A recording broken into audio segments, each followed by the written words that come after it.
Welcome back to the video session of Standard 7 History Unit 2. The topic of this unit is Art and Architecture of Tamil Nadu. Come, let's get into the video session. Unit 2, Art and Architecture of Tamil Nadu. You can understand the evolution of temple architecture in South India.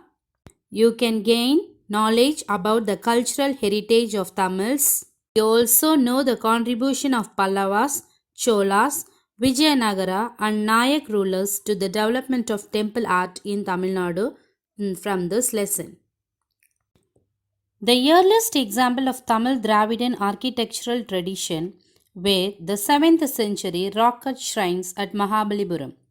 The absence of monuments in South India prior to the 7th century is attributed by scholars to temples or to have been built in woods, which were eventually destroyed by forces of nature.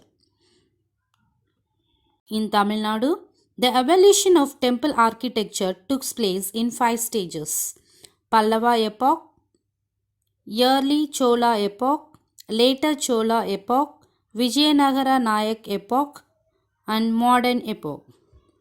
Pallava epoch. The Pallava epoch witnessed a transition from rock cut to freestanding temples. Rock cut temples were initially built by carving a rock to the required design and then rocks were cut to build temples. Pallava king Mahendravarman was a pioneer in rock cut architecture. Mandagapattu temple was the first rock cut temple built by him. The rock cut cave structure has 2 pillars in the front and a rear side of the wall with the frontage projecting mandapa. On either side are 2 dwarabalas, that is the gatekeepers. The shore temple at Mahabalipuram, also called the 7 pagodas, was built by the Pallava king Narasimhavarman II. It is the oldest structural temple in South India. It is the oldest structural temple in South India. The structural temples were built using blocks of rock instead of a whole block as earlier. Narasimhavarman II, also known as Rajasimha, built the Kanji Kailasanatha temple. The Vaikunta Perumal temple at Kanjipuram was built by Nandivarman II.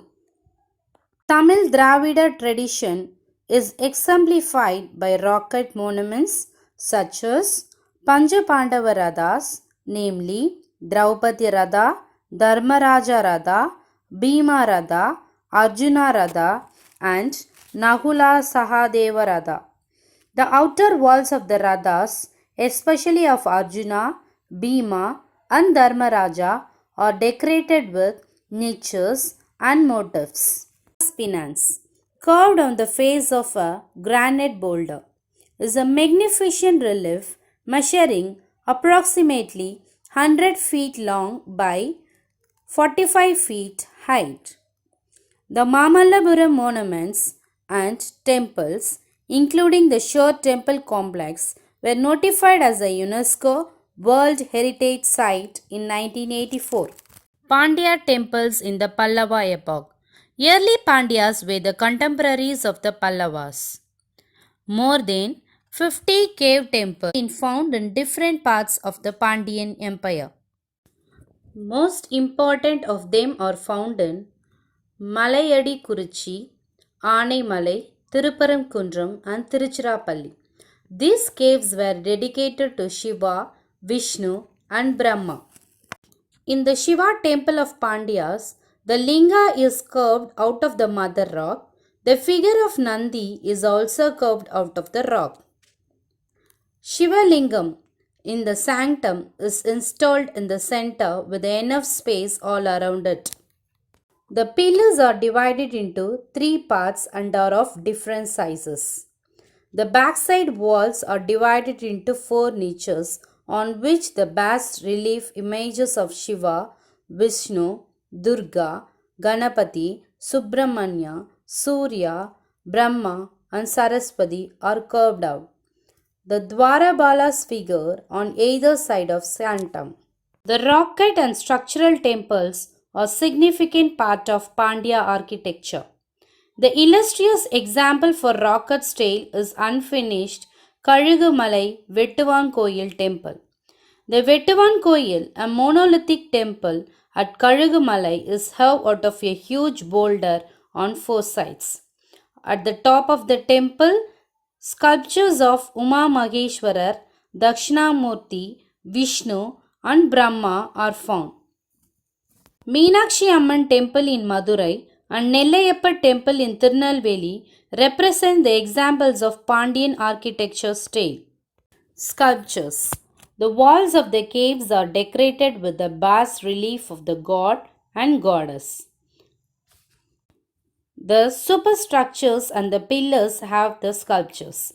The sculptures look majestic, having elaborate shoulders, slim bodies, beautiful ornaments, and high crowns. Tirupparamkundram, Aanaimalai, and Kalugumalai have the bas relief of many deities. These are some remarkable images of cave temples. Many early Pandya images unearthed from Madurai and its surrounding areas are now in Thirumalai Nayakar Museum at Madurai. Paintings. Caves at Sittanavasal, 15 kilometers away from Pudukottai, and at Tirumalapuram in Sankarankoil Taluk, Tirunelveli district have outstanding early Pandya paintings. Sittanavasal was a residential cave of the Jain monks. They painted the walls with fresco painting. Among the surviving ones, the lotus pond is notable for its excellent execution of colors and exposition of the scene. The image of lotus flowers, leaves spread all over the pond, animals, elephants, buffaloes, swans, and a man who plucks the flowers look brilliant. The Sittanavasal paintings have similarities with the Ajanta paintings. Tirumalapuram, from where we get early Pandya paintings, are in a damaged condition. Let's see the early Chola epoch. The Cholas came to limelight in AD 850 under Vijayalaya Chola and continued to govern the region for about 400 years. For the early Chola epoch, the temple at Dadapuram near Dindivanam in Tamil Nadu is worth mentioning. Early Chola architecture followed the style of Sembiyan Mahadevi. Temples with the increased number of Devakoshta, that is niche figures, can be classified as belonging to the Sembiyan style. Tirupurambiyam is an illustrious example of early temple that was refashioned in the days of Sembiyan Mahadevi. Later Chola epoch. The maturity attained by Chola architecture is reflected in the two magnificent temples of Tanjavur and Gangaikonda Solapuram. The magnificent Tanjavur big temple dedicated to Shiva, completed around AD 1009, is a fitting memorial to the material achievements of the time of Rajaraja. Tanjavur Big Temple. At the time the big temple of Tanjavur was constructed, it was a huge temple complex. The 216 feet Vimana is notable as it is one among the tallest man-made shikaras of the world. The huge bull statue, that is Nandi, measures about 16 feet long and 13 feet height and is carved out of a single rock. Gangaikonda Cholapuram served as the Chola capital for about 250 years until the decline of Cholas and the rise of Pandyas. The height of the temple is 55 meters. The sanctum has 2 stories as in the big temple at Tanjavur. The outer wall has many projections with niches and recesses on 3 sides. In the niches, there are the images of Shiva, Vishnu, and other gods. Dharasuram. Dharasuram near Kumbakonam is a later Chola period temple rich in architectural splendor dedicated to Iravadishwara. Rajaraja too constructed this temple. This temple is another landmark of the Chola architecture. The mandapam is an elaborate structure. The entire structure looks like Radha because it has 4 wheels at the Mahamandabam.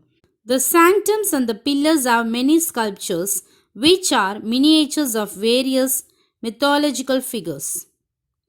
A compound wall runs around the temple with a gopuram. Later Pandyas. The constructions of later Pandyas to South Indian art was significant.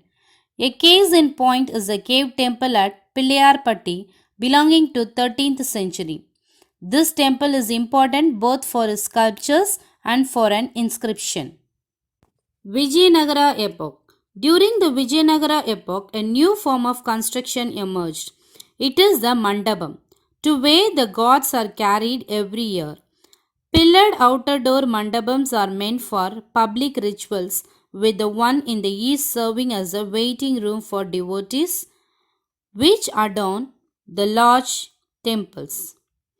These mandapams attract attention for its monolithic pillars. On these pillars are sculptured horses, lions, and the gods.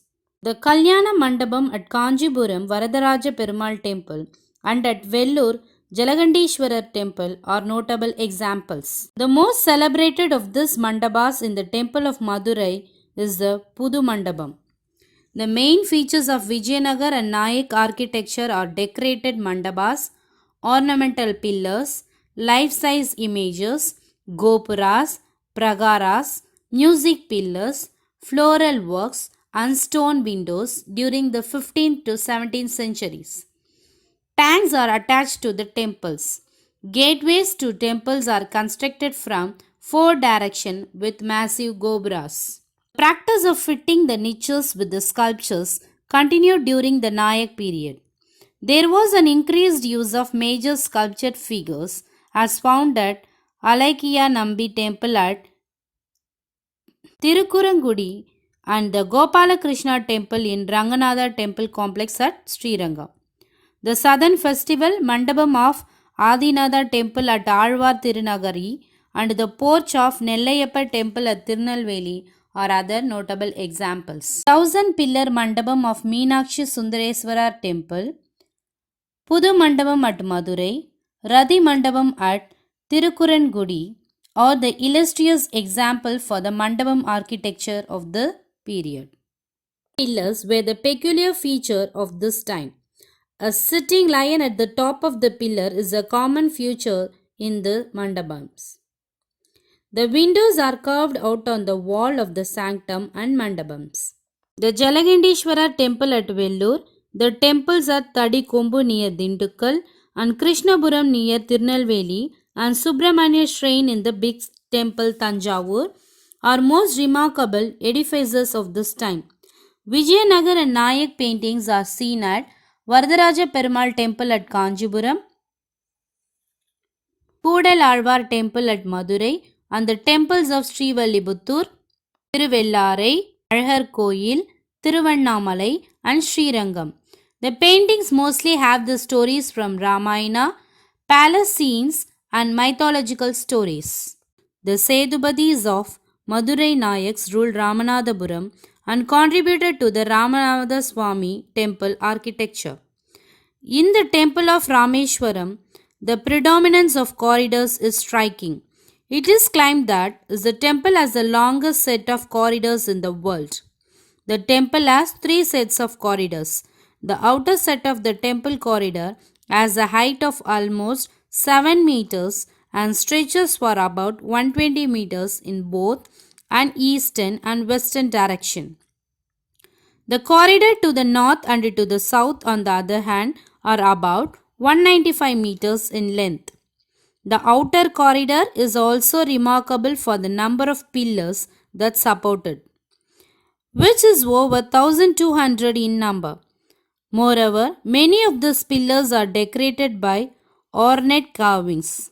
The innermost set of corridors is the oldest of the three.